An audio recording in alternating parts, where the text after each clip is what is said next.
Welcome to the Moving Past You radio show, a show about identifying, confronting, and embracing the obstacles that block and delay us in walking in our divine purpose. Each week, we delve into the complexities and rewards of walking in your purpose. Now, here's your host, Juanita Gaynor. It's Friday, everyone. Hey, how's everyone doing? I pray that you've had an amazing week, and we are ending off the week with a bang. It's the last official Friday of the month. You know, we have working through the first month of the year, and if you've been on social media, if you watch the news or anything like that, this year has started off with a bang. And so we're going to end this month with a bang. And so I'm just so blessed and so excited. I'm so thankful for all of you, how you rally around, how you support, how you share. The guests this season have just been amazing. And so I'm always just looking forward to the next thing. And so tonight we're going to be talking about depression. And I think we overlook it sometimes. We don't really understand the mechanics of it, or we just see one version of depression. And as someone who suffers from depression, I can let you know that there's just so many facets of it. You know, most people who look at me don't think that, you don't suffer from depression. Oh, yes, I do. Oh, yes, I do. And so we're going to talk about today, triumphing over depression to craft a story of success. And there's many people who are functioning, in their depression. I have clinical depression. I've never been, shy about my diagnoses, about, promoting great mental health, promoting having a great, therapist and psychotherapist, and things like that. So I am all for it, but I think sometimes there's a confusion on what it is. And so we are planning to have a guest this evening. I think she's having some technical difficulties, but let me tell you the benefit of having a lot of the guests that we have. Many of them share my story. They don't share it exactly how they experience their trauma and whatever is completely different, but our stories are so intertwined and unique. So we're never over here going to miss a beat on being able to empower people and uplift people, to get the word out about, moving beyond the obstacles so that you can live in your utmost purpose. Look, it's Friday. So, me, I'll keep you on for a few minutes. I'll let you have your Friday, and it is all well. But, again, thank you for being here, for sharing, your Friday, because I don't take it lightly. You think of us every week and allow us to come into your home and share the stories of triumph and of hurt and of pain and things like that. So I definitely appreciate it. So let's get into what's good. Depression. Ooh. As someone who has been diagnosed with clinical depression, there has been days for me where, it's all I can do sometimes is get out of bed. So when people think of depression, they think of somebody who is just, don't want to ever do anything, always sad, always, they think it's just this emotional thing, but it's emotional, it's physical, it's psychological, it's spiritual. Depression is something that hits you from all angles. I know, there is times where it just takes everything for me to get out the bed, get in the shower, and get dressed. Anything else is extra. You may have those friends where you go over their house and, for those who are neat freaks, who like everything in place, and the kitchen is a mess or the bedroom is a mess, it just sometimes takes us, we only got the energy to get out the bed and to wash. And for some people, they don't even have that energy. For some people, they can't even make it to get themselves out of the bed to be able to, wash whatever. And if you have children, it's worse because you're fighting and the children are the motivator to make you get up. And sometimes you still just can't, And when I was diagnosed, I know when I really went into counseling hard, like really went into counseling hard. I remember my therapist was so not upset in the way we would think about it, being upset, but you could tell she was hurt. Like she didn't want to give me this diagnosis. She didn't want to tell me all the things that was quote unquote wrong. And I'm grateful that she did. One is because most of us who suffer from mental health issues or mental, health issues or depression, anxiety, ADHD, we kind of know. Autism, we kind of know. We have, developed ways to kind of cope and do things, and we've figured out how to maneuver. So we kind of know that these things happen and that they're existing, but we having someone help us to validate that and then to help us on a path to gain healing. Have us on a path to not feel guilty about the way we was wired. Now, I know a lot of people may say, well, they don't believe in all of that depression stuff and whatever. There's a unique caveat to people like me. When you've been abused, when you've been traumatized, it amplifies.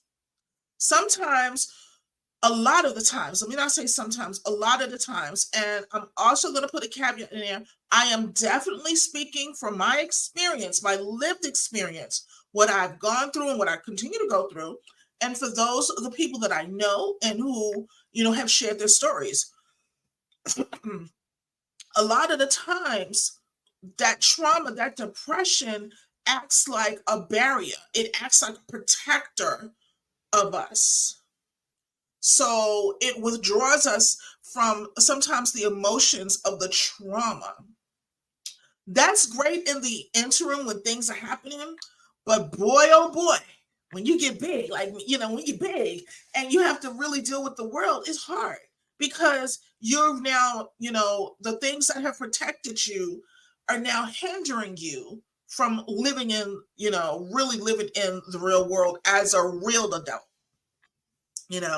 When a lot of these things happen to, if you've been abused, physically abused, sexually abused, emotionally abused, financially abused, you, in the moment, you have coping mechanisms. And if you're a child, those coping mechanisms kind of adultify you because we're not supposed to have those types of mechanisms, survivor mechanisms at 5 years old, at 6 years old, so our body naturally creates these defenses so that we can move on. And so when I think about my journey, I can tell when there's days when I just am like, okay, I just need to take some time. Um, the benefit of therapy. Let me go back to the first day I ever went into a real therapist office. For most of my life, I had been medicated. Like they'll give me Valium. Okay, they'll be like, okay, you'll be fine. There was never really a mental health evaluation. There was always something in place to kind of just placate how I felt. And so I remember an incident where I had a complete breakdown, and a good friend of mine had encouraged me to, go to. At our job, we had, everybody's job has the EAP, the employee assistance program, and I'm thinking I just need a life coach. So I called up. I got an appointment the next day. So I go, and I'm talking to this woman, and the sheer horror on her face, I knew something was wrong then. I think it finally clicked to me that there was something real wrong. And I remember her asking me, do you have health insurance? And I said, yeah, I do. She said, I need you to call and make an appointment with a behavioral specialist now. I'm like, okay. And then she was like, no, no, no, I mean now. Like, she was so serious. And I remember with the building we was in, most of the older buildings, you can't get good cell reception. And I couldn't get through. We tried and tried. And I made her promise. I said, listen, I'll go and I'll make the appointment.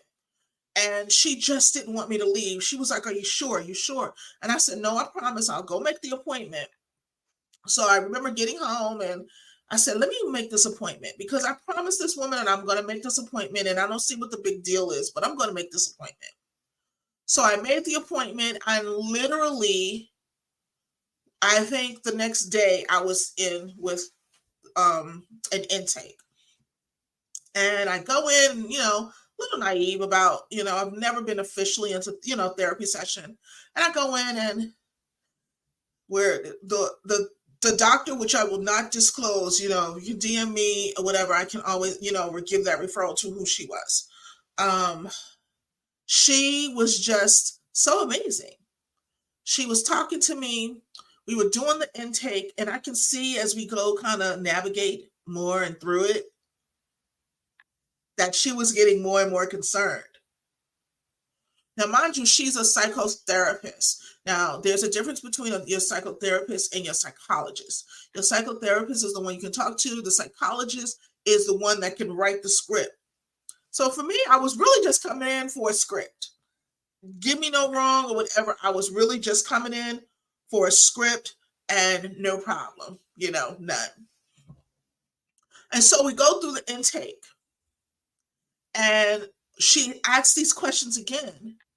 And she didn't want to give me the diagnosis. Like, I remember her calling her colleague in and they were reviewing the thing and he was asking me some questions as well.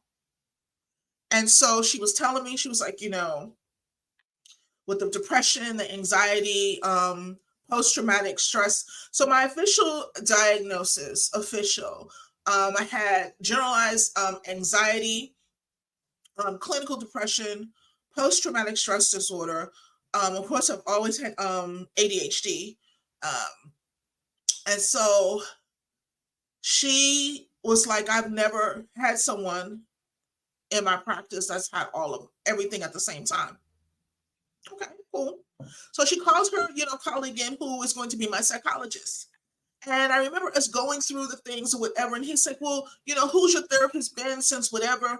And I want to put a cautionary tale. Any doctor that gives you medication and they haven't fully diagnosed you or evaluated you, you need to run.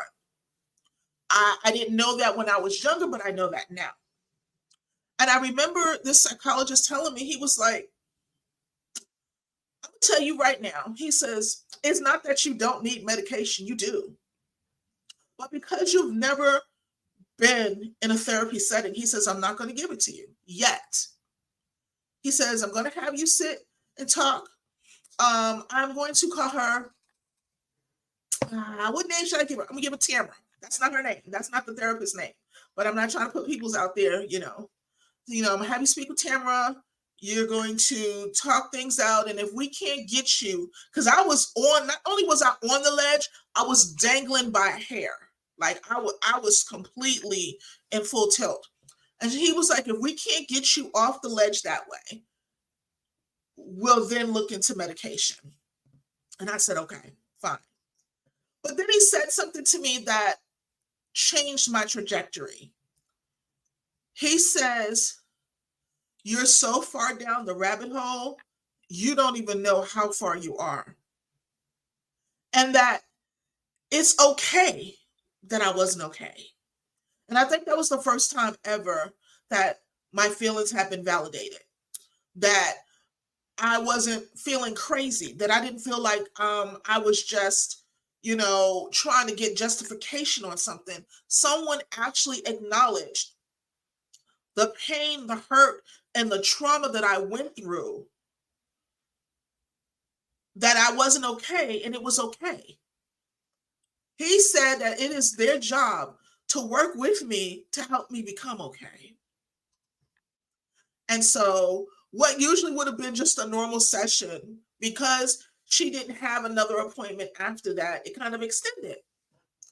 And this amazing therapist, she had worked with people like me, who had been physically abused, sexually abused, who had dealt with domestic violence. Like, she worked in places that, for me at the time, when all of this was going down, my event management company was flourishing. So the companies and the organizations she had worked with, I had done events for. I had been hired by them. I knew these people. I knew what these organizations stood for. So I knew that she wasn't just, talking the talk. Like, she was really about the life of helping people like myself who had been traumatized at such a young age. When I tell you, we began walking the walk, we began unpacking things. I began learning that feelings are there to be felt.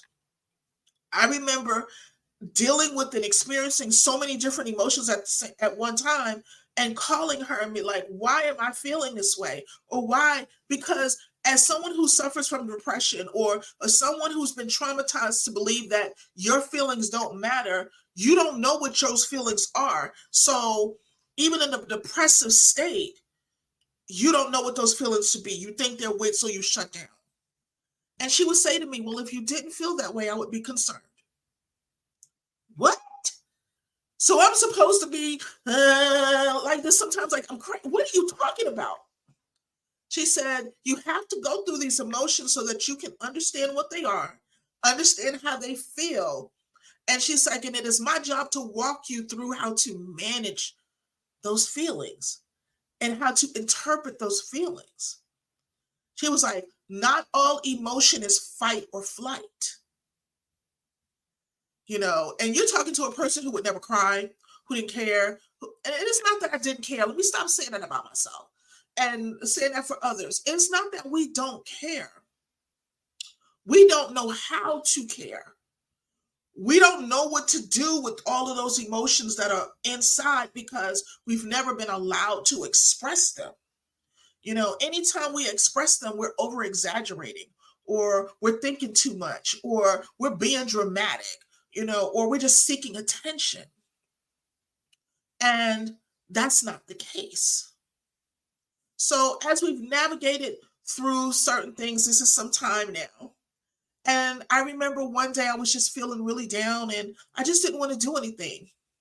And I called her again because now I'm concerned. Because, you're learning the new things. Like, okay, you're not supposed to always feel this way or whatever. And this is what she shared with me, and I'm going to share with you. She said, it is okay if like maybe 1, maybe 2 days, it's just the world is just so overwhelming that you just need to just take a nap sometimes and just let your body adjust. She says, but after the second day and there's a problem, she says, I need you to call me. She says, because then it's taking over your life. She says, we're not equipped to handle everything all the time. Sometimes our body just needs to rest. Sometimes our mind just needs to rest. And I took that motto. Now, for me, as I've grown into my healing, after a day, it's just like, okay, we can't do this. I'm grateful to have a partner who recognizes, because I'm this introvert as well. So I can stay in the house. So depression, and if you're an introvert or you have introverted friends who are going through depression, you need to roll up on them. I'm telling you, as an introverted person, I know my baby will roll up on me and be like, okay, let's go. We're going to go out to eat. And I'll pout. I don't want to go. Then while I'm getting dressed to go, because he's sensed that, something in my voice changed, or something in how I express something changed, or I posted something, or I responded back in a way that he picked up, was like, nah, something else is going on. And we go and eat and I'm fine, because he didn't allow me. It was like, okay, I know you're going through, And we're going to get you out of this thing. We're going to get you into the space. We're going to, get some fresh air into you, and that's what you got to do sometimes. Even if you're going through initially 48-hour rule, you have to begin to journal more. Like me, journaling more was definitely necessary to get those emotions out. Having an accountability partner. And here's the thing. These are the things that you learn after therapy. Now, let me explain the difference between, another people follow me, I'm a coach, trauma coach, whatever. There's a difference between a trauma coach and a, therapist. We help you through the plan the life things, get to the root of some things, and help you plan out those challenges. Some of us work hand in hand with your therapist to get you to the next level.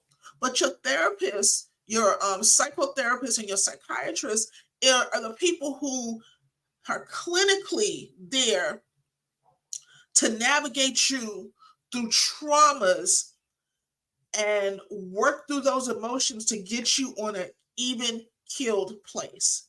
They can identify if medication is needed. They will be the one to prescribe it. They will be the one to say to me, hey, the thing that you're working on regarding this, he or she's not ready to go there yet. You're going to have to modify that course correction because they're still here. They can't go here. They're still here.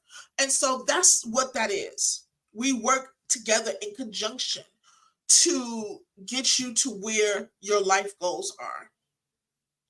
But I'm heavily on professional mental health help, professional help. Because when I think about right now where I was about 7-8 years ago, I was at such a low place. Like my life where it is now wasn't even a thought process. The show wasn't even in a thought process when I was at just my lowest. And to see where it is now, to have the blessing of being able to close down an event management firm that is 30 years old, to have an accounting firm that is 5+ years old, to have, this is the 5th year of this show, the 5th year anniversary of the show, to be a successful author, to have a host of friends and connections and family, and have built a life that looks the way it looks right now. About 7-8 years ago, when I was really deep in that, depression, that anxiety, that PTSD, you could have told me that this is where I would be sitting, January 26th of 2024. Because January 26th of 2017, I was just coming off one of the most horrific time periods. And even before then, I can take it all the way back to 2013. I can take it back 10 years where I didn't know if I would make it to the next year, let alone 5 years, because that cloud of depression was heavily there. And I'm going to take it one step further. My faith, my prayer life, my relationship with God, it got tight.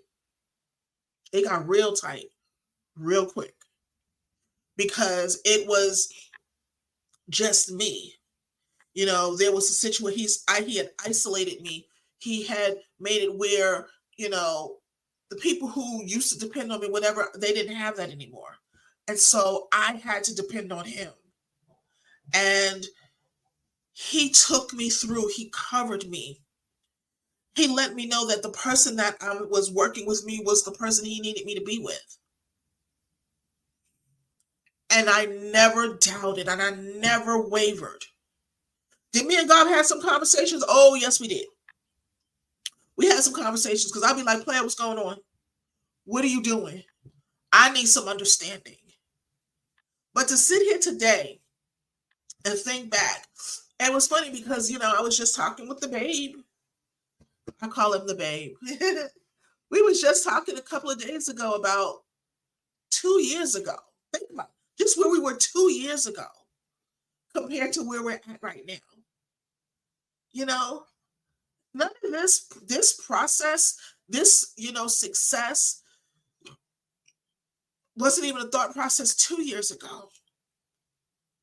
But God is just amazing, and I know many will say, well, go to your pastor. That's not what your pastor's for.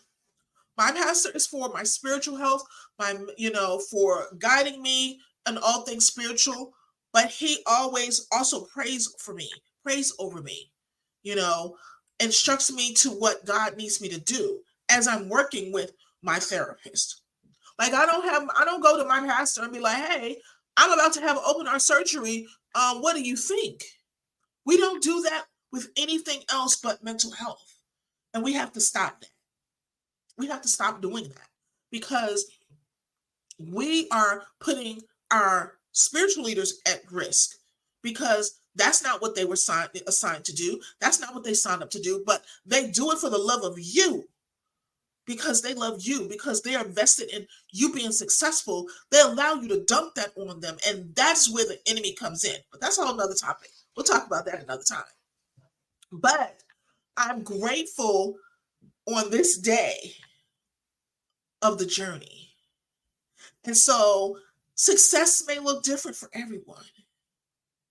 Success for you may be able to talk about your story and not completely break down. Success for you may, be that book. Success for you is promotion at your job. Success for you may be that, you've done, podcasts and other things. Everyone's success is different, but overcoming the depression. And let me explain something. When I say overcoming it, I mean the initial crux of the depression that has you so bogged down that you can't do anything. Because just like healing is a journey. It's a marathon. It's not a sprint. So you're going to have days that you just feel like, I don't want to do this. And you want to throw in the towel. You're going to have days where I'm just going to go to sleep. I'm going to take a nap. I'm going to wake up in about a couple of hours and we're going to run this. You're going to have days where you're going to be like, you know what? I need some ice cream and I'm going to sit here and I'm going to watch TV all day. And I'm just not going to do nothing. That's fine too. But just know that after that, your work is still here waiting for you. And how you navigate and how you move shows others how they can get through too. So stop waiting for your life to be perfect. Stop waiting for everything to line up. Stop waiting for, I just need this moment. Stop doing that. Because somebody's behind the scenes looking at you right now and is taking your lead. It is thanking God for you every day to see how you maneuver, how you get through things. Be open, be transparent. Tell your story. You'd be surprised. When I started really opening up and talking about my story and sharing, I realized that I wasn't alone. And I think that's the biggest thing for us. We think that we're alone until we really begin to talk to others, until we really begin to put our story out there. You're going to be amazed at how many people are going through the same thing. How many are looking and working to be better, to get to the next level. So share your story, live your truth, and just be authentically you. And you can have the success that you need to have. Like I said, everyone's journey to success is different. What everyone considers success is different. embrace your success, and live your fullest life. So thank you for joining me this evening. It was a grateful pleasure to just share with you, give you inspiration, and give you hope. And so next Friday, oh my God, it'll be February. Next Friday, we jump off with Black History Month. And we got a couple amazing things for you too. We got some amazing guests that month, but we definitely have a special show for you on next week. So I want you to take this weekend.